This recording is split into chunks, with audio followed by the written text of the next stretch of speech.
Welcome mga kasama. Welcome to another episode of EFPF, kung saan pinag-uusapan natin ng mga bagay-bagay tungkol sa ekonomiya, finance, pagpapayaman, fund management, and investment tips.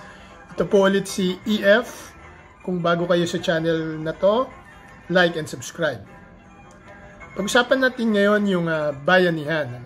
Wala sa salitang bayan o isang komunidad, pero pwede rin itong maging kahulugan ng bayani o kagitingan ng isang bayani, at pwede rin namang anihan, no? Ang anihan ay salita na tumutukoy sa kasaganahan. So meron tayo ngayong Bayanihan 2 na pinirmahan ng Pangulo at pinablish nung September 15 or 14 ko nakita sa internet, pero 15 sa papel. At magiging epektibo ito sa 15 days after, 49 pages, no? Pero magfo-focus lang tayo dun sa page 27 and 28, yung section UU at section VV, kung saan nakapaloob yung mga relief sa ating bayarin. Ano yung relief na yon? Sa section 4 UU, nandun yung loan moratorium o grace period na mandatory na 60 days. Nagpalabas ang BSP ng Memorandum 2020-068, one-pager lang yon. At doon dinidiscuss o pinag-uusapan yung mandatory 60-day period, no interest on interest, no penalties, no other charges. Bawal din ang waiver.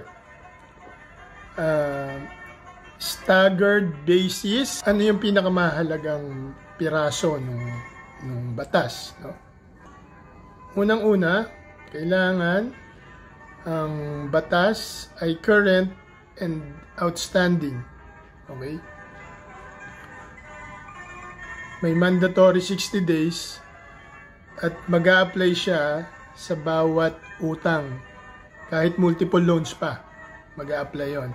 Pero kailangan current and outstanding. Mandatory 60 days, current and outstanding. Magfo-fall siya on or before December 31. Hindi rin ino-honor ang waiver. So kung nagpirma kayo ng waiver dun sa panahon na epektibo yung batas hanggang December 30, hindi pwedeng i-invoke ng nagpahiram yung waiver. Ngayon, hindi po wine-waive ang buong amount. Okay? Tandaan nyo, babayaran nyo pa rin yun. Pero yung accrued interest ay pwedeng i-staggered payment. No? Ibig sabihin, pwedeng hulug-hulugan hanggang December 31 at pwedeng beyond December 31. Hindi po bawal yon. So, huhulugan nyo yung accrued interest hanggang December 31 or mas mahaba dito. So, malinaw yon, ha? Hindi wine-waive ang accrued interest, pero pwede itong bayaran mas mahaba sa December 31. Walang interest on interest at walang penalty. Okay? Malinaw po yon. Pag-usapan natin ng konti yung accrued interest. Yung accrued interest, pag may utang ka at binabayaran mo kada buwan, dalawa component yan. Yung isa, bayad mo sa principal at yung isa, bayad mo sa interest. Hindi yan mawi-waive, pero mauurong mo yung bayad mo. So, covered dyan ang mga bangko, mga lending institutions. Halos lahat ng nire-regulate ng Bangko Sentral. At sinabi rin sa batas yung mga institusyon tulad ng GSIS, SSS, HDMF or Pag-ibig, no? In fact, ang pagkaalam ko, ang GSIS nung Bayanihan 1, tatlong buwan yung minoratorium nila at nag-extend pa to ng 4 na buwan. At malamang sumunod yung HDMF at yung SSS, no? Kasi ito ay batas. So, ganun din tong Bayanihan 2. Ang batas po ay mandatory. Okay? Walang exemption. Kahit marami utang mo, lahat yon a-applyan. Pero napaka-importante din na ang utang mo ay current. No? Ibig sabihin, wala kang arrears. Hindi kailangang hanggang doon lang. Walang masama kung mag-a-agree kayo na bayaran mo yan ng staggered. No? Pero hanggang December 30, walang extra charge. So yung staggered payment, pwedeng i-extend yan. Hindi po masamang mag-extend yan. Hindi pinagbabawal yan. At yung grace period, pwede ring habaan ng 60 days. Hindi rin pinagbabawal na hanggang 60 days lang. So medyo generous yung batas sa atin. At yan naman ang intensyon ng batas. Alam nyo, pandemic ngayon, nagpapanik yung mga tao at very worried dahil sa sakit, baka magkahawahan. Kaya ito yung intensyon ng batas, yung financing naman natin, hindi tayo mag-worry, at least hanggang Disyembre 30. No? Ang isa pang provision ng batas ay yung utilities. Pagbayad sa utilities. Ano ba yung utilities? Meralco, o kuryente, tubig, no? At ang internet, telecommunications, telepono, yung bayad sa phone bills, yan ay mga utilities expense. Yung utilities natin, merong 30 days grace period. At after 30 days, required din na maging staggered yung bayad natin doon ng another 3 months minimum. So kung yung kuryente mo, kailangan mo ng bayaran ng October, pwede mong hindi yan bayaran ng 30 days. At yung hindi mo binayaran na portion na yon, pwede mong gawing hulugan ng at least 3 buwan. So, maganda, di ba?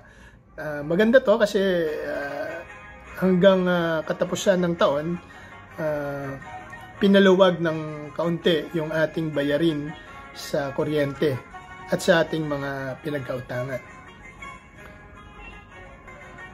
Pero tandaan nyo, babayaran din natin yan. So, at dyan napunta yung aking kung ba tayo nandito ngayon. Unang-una, importante na mag-comply yung dapat mag-comply. Yung mga bangko, yung mga utilities, yung mga pinagkahiraman, yung credit card. Kung may provident fund kayo, dapat mag-comply yan. Kung ano man yung pinagkautangan nyo sa Pag-ibig, sa SSS, sa GSIS, magko-comply yan. Importante mag-comply muna, no? Pero pangalawa, ang ibig sabihin nun, magkakaroon tayo ng konting liquidity o cash. So, ano ngayon ang gagawin natin dyan in case meron tayong liquidity o cash? Number 1 tip, i-invest nyo. Normally, papa-invest ko yan sa mga instruments na kikita kayo. Pero ang number 1 investments na isasuggest ko, yung inyong kalusugan. Invest in health, no? Bumili ng pagkain, bumili ng vitamins, bumili ng prutas na magpapalakas ng ating resistensya, bumili rin ng mga panglaban dun sa pandemic. So maging malinis, maging magkaroon ng proteksyon ng yung mask at yung PE. Protektahan natin yung sarili natin. Yan ang una nating i-investan dahil sa panahon ngayon, napaka-importante niyan. Number 2 tip, wag na wag niyong gagawin. Wag magwaldas. Okay? Kung nagkaroon tayo ng bagong inflow, magse-celebrate na kayo. Mas maraming bibilin sa Pasko o mas maraming gagastusin. Ano? Hindi yun ang intensyon ng batas. Ang intensyon ng batas ay makabawas ng stress sa panahon ng may stress, pero hindi rin intensyon na magwaldas tayo. Yung tamang consumption lang, no? Mag-celebrate ng konti at angkop at payak, walang masama doon. Mag-consume. Sabi ko nga, bumili kayo ng 1 pirasong lobo kung may anak kayo at gusto ng lobo. Patakbuhin ng kaunti ang ekonomiya, pero responsable at hindi waldas. Meron din akong mga maliliit na tips na pwede nyong gawin. Ano? dahil malapit na rin mag-pick up yung ekonomiya, ngayon habang hindi pa nag-pick up, mag-full tank kayo. Mag-full tank kayo, pero hindi ibig sabihin mag-road trip na kayo. No? Mag-full tank kayo para yung empty tank nyo ay may laman habang mura yung gasolina. Pag tumakbo na ulit yung ekonomiya ng mas arangkada, asahan nyo, tataas ang presyo ng gasolina. Ngayon, dahil babayaran nyo rin naman yung grace period ng amortization, pwede nyo na itabi sa bangko. At least may interest doon, di ba? Lalo na kung wala kayong paggagamitan. So, itabi yung pera, pambayad sa utang. So, may isa pa akong tip. Ginagawa ko rin to ngayon at pwede nating i-feature sa mga ibang episodes. Magtanim tayo. Kahit sa paso lang. Alam nyo, walang kasing saya yung matikman nyo o makain nyo yung sarili nyong pagkain. Pwedeng kasing simple lang ng kangkong, ng basil plant. Lalo na kung may oras tayo ngayon, napaka-fulfilling ng mga ganitong activities kung may oras tayo. So, try nyong magtanim kahit sa paso. Paano natin take advantage yung batas ng bayanihan at kung paano rin natin ito magagamit sa ating advantage. Diyan nagtatapos ang episode na to about Bayanihan 2. Hanggang sa susunod, magkita-kita tayo at patuloy tayong mag-bayanihan.